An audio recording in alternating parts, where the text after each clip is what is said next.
Ladies and gentlemen, the Detroit Lions are going to be favored in a National Football League game this year. Woo! You are Locked On Lions, your daily Detroit Lions podcast. Part of the Locked On Podcast Network, your team every day.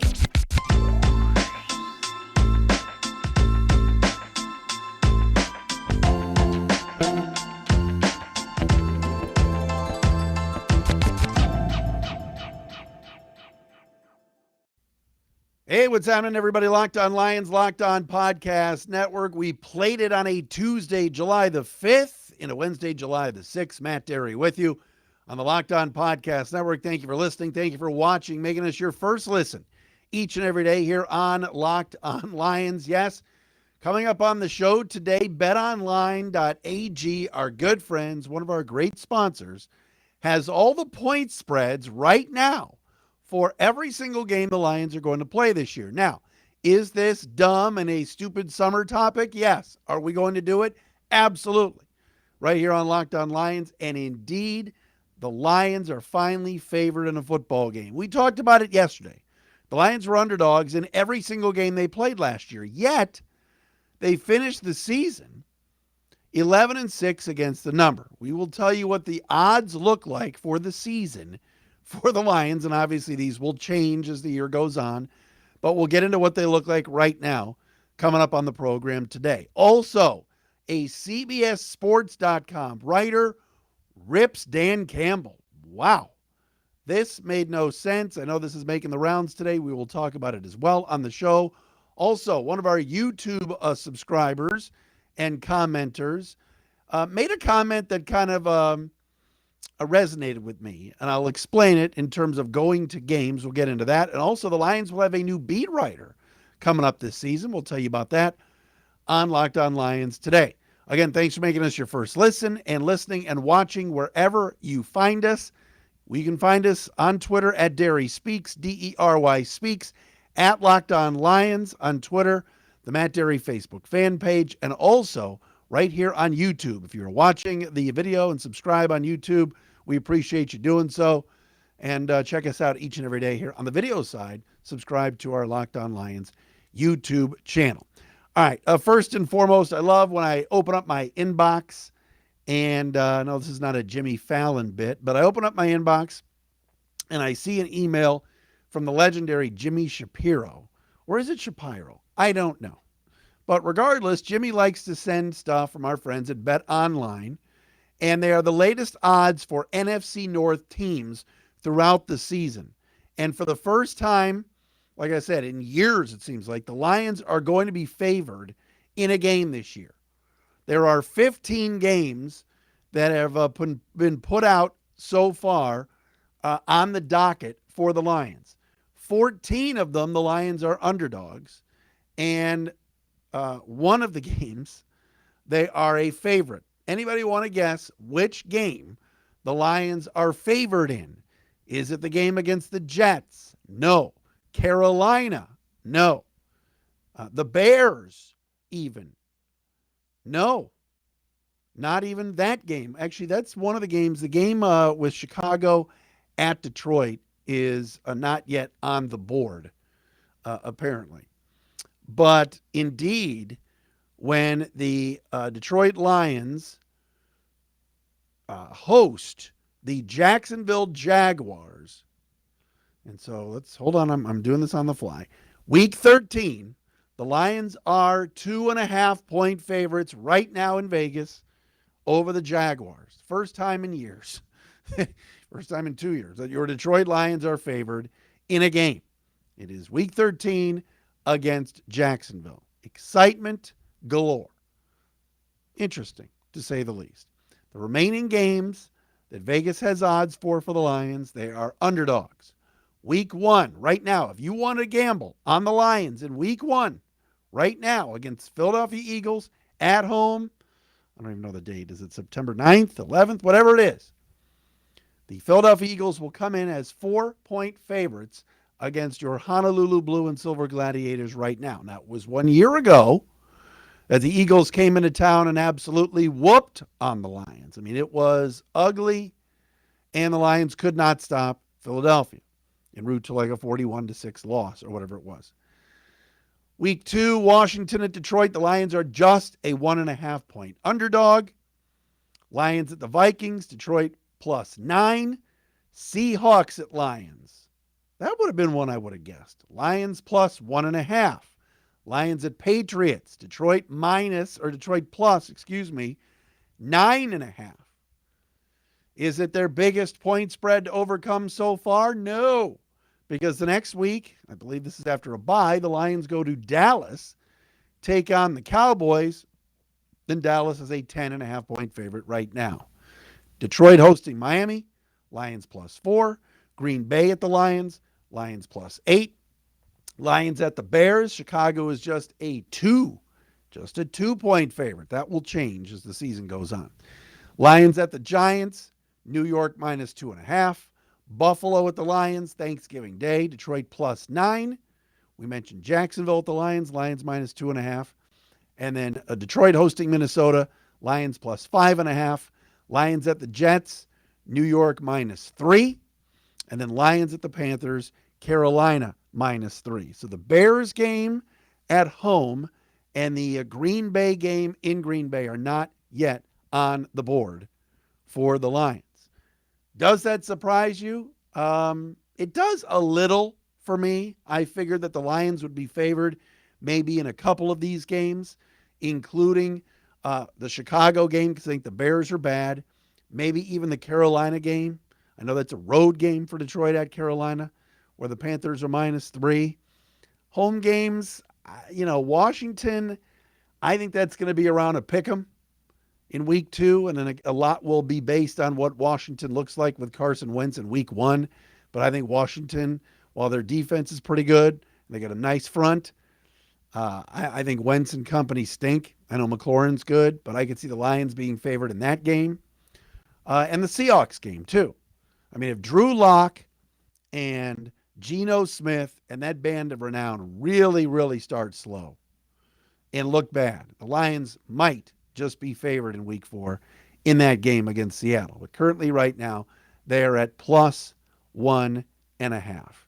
Anybody argue with that? The Jacksonville game, okay, that's pretty cool. Lions are favored. It just goes to show what type of damage, what kind of damage Bob Quinn and Matt Patricia did to this organization, that after 2020, this team, and I know that there was the COVID year and the games, there were no fans and all that.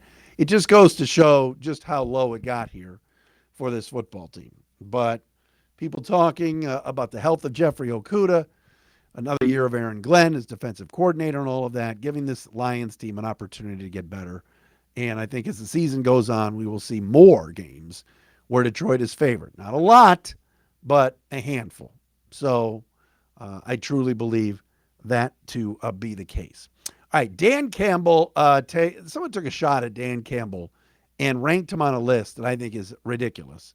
And we will explain that coming up momentarily. We mentioned our friends at betonline.ag. Well, betonline.net is your number one source for all your betting needs and sports information. Find all the latest sports developments, league reviews, and news, and do so at betonline.net. Major League Baseball, the trends.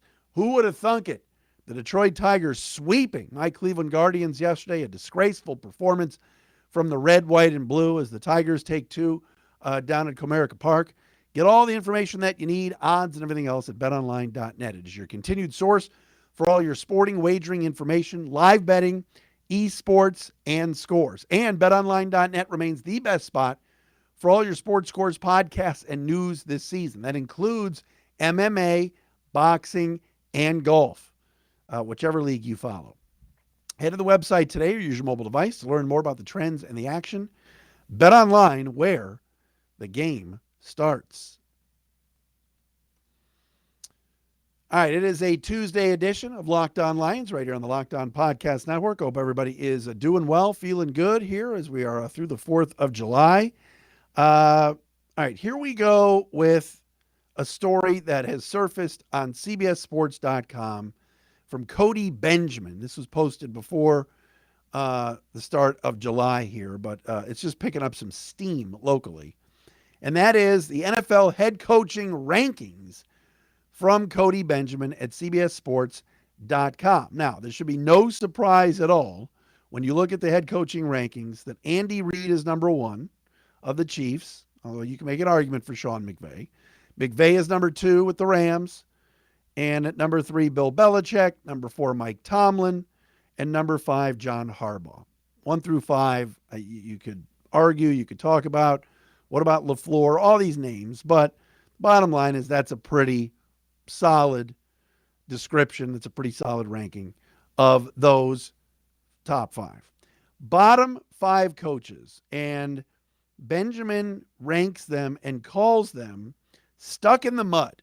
Quote, these coaches aren't necessarily in ideal situations, but it's also hard to envision them elevating their squads. Pretty harsh, right?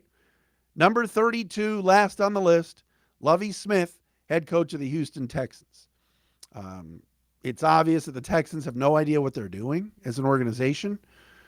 They fired David Culley after one season. They botched the Deshaun Watson situation. And then when they were after certain coaches that they wanted, they couldn't get them. So they settled on Lovie Smith. Lovie Smith did a better job with the Bears than people give him credit for. He's a terrific guy. He was an unmitigated disaster with Illinois. And he comes over from Houston, where last year, he was their defensive coordinator. There you go. Probably not their first choice. He's at the bottom. Second to last, Matt Eberflus of the Bears, first-year head coach. Solid 4 years as defensive coordinator with Indianapolis. A lot of question marks about what he'll do as a head coach. And with that roster being pretty bad, Eberflus at 31, you could understand. All right. At number 30,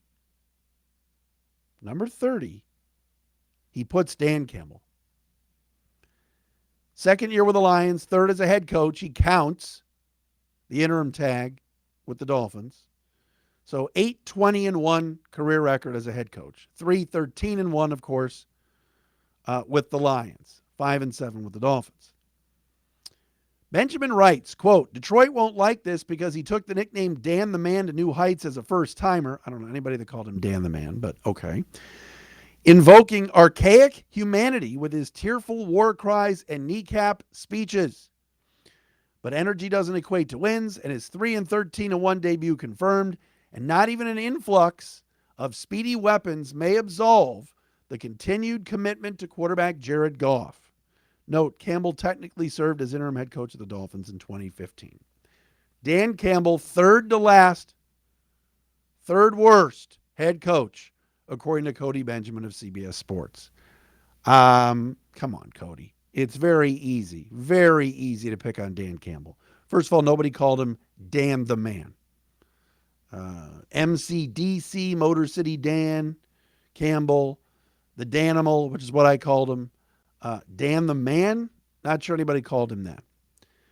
To put Dan Campbell behind a first-year coach like Brian Daboll or a third-year coach in Matt Rule, who's sucked in Carolina, to put him behind Arthur Smith, who last year did a pretty subpar job with the Falcons, a much more complete roster than Detroit. Not that Atlanta was that good, but Atlanta had Matt Ryan last year and Calvin Ridley before he went AWOL, and some pretty good defensive players. To put Dan Campbell behind Robert Saleh, who finished 4-13, I guess because Robert Saleh won one more game. Dennis Allen is the new head coach of the Saints, was an unmitigated disaster with the Raiders when they were in Oakland, and was 8-28. 8-28 in 3 years. And you put Dan Campbell behind him? You know, if you like Kevin O'Connell, if you like Josh McDaniels, fine. But Dan Campbell being third worst coach, I'm not buying it. You want to put him in the end? You want to put him in the back? He's not sitting first class. I get that. But third worst coach? Matt Rule is terrible. He's terrible. Dennis Allen was really bad with the Raiders. Yeah, he's been a good coordinator with the Saints. That doesn't make him a better head coach right now than Dan Campbell. I think that's unfair. Dan Campbell had his moments last year where, yes, he was archaic. Yes, the offense stumbled. Yes, he went for it on every fourth down, and it got to the point where it cost them some games. Early in the season, I thought Dan Campbell did not do a good job. But as the season wore on, based on the roster, which was awful and injured, and finishing the year 3-3 with that team, I don't think warrants him as being the third worst coach in the NFL. Now, this year we're going to find out.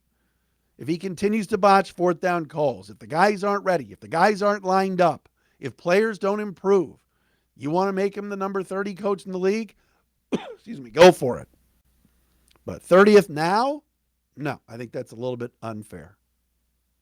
I think it's a lot unfair, actually, to be honest with you. So those are my thoughts on that piece, which I don't think is, I don't know. I wouldn't put him as the third to last coach, but I'm not telling you he's a top 15 coach or top 20 coach yet. Hey, what about our friends at Rock Auto? The ever-increasing numbers of makes and models, it's now impossible for your local chain auto parts store to stock all the parts you need, right? Right. That's why you need to go to rockauto.com to get your auto parts, and they're delivered right to your door. Seriously, you got computers, you got your phone, you got access to rockauto.com at home and in your pocket. Save time, save money. When you use Rock Auto, why choose to spend like 30%, 50%, even 100% more for the same parts from a chain store or dealership? Having to go in the store, talk to somebody? No. You can get a better price and a better and a time saver at rockauto.com. Their prices are reliably low for every customer. Go on their website, explore it. It's easy to navigate. Find a solution to your auto part needs. Whatever you need. New carpet, tail lamps, whatever. Go to rockauto.com right now. See all the parts available for your car or truck.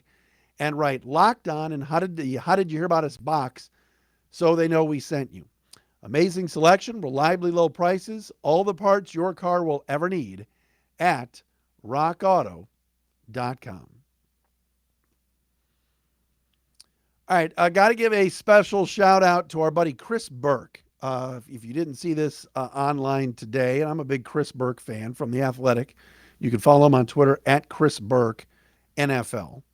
Chris is leaving The Athletic Lions beat to stay at theathletic.com to work as an editor in their NFL draft department. I don't know what a lot of that means. All I know is we won't be reading Chris's stuff each and every day, which is, hang on, that's my own voice. I'm on the fly here finding my comments. All right, here we go. Chris is awesome. And Chris, if you're watching or listening, thank you. When I was at 105.1 and Chris was at SI, at Sports Illustrated covering the NFL nationally, he always came on the show. Always said yes, always was willing to move his times around to join us on the radio show. Same went for here on Locked On Lions. We had Chris on a lot. We appreciated him. His writing was fantastic at theathletic.com, one of the reasons why I subscribe. And now he's moving to an editor position to help out with their NFL draft coverage, and I think Chris will do a great job. So shout out to him. Has a family, wants to spend more time with the wife and kids. So Chris, we thank you. Did a great job. Colton Pouncey is taking over. Colton, for those of you that followed Michigan State, Spartan football and basketball from The Athletic, Colton is moving up from the Spartan beat to the Lions beat. So we want to wish Colton the best. We reached out to him to see if he wants to come on the show, and hopefully we will have Colton on soon. All right, I wanted to leave everybody with this. I got a comment yesterday on YouTube that I want to read. It comes from Joseph Murdoch.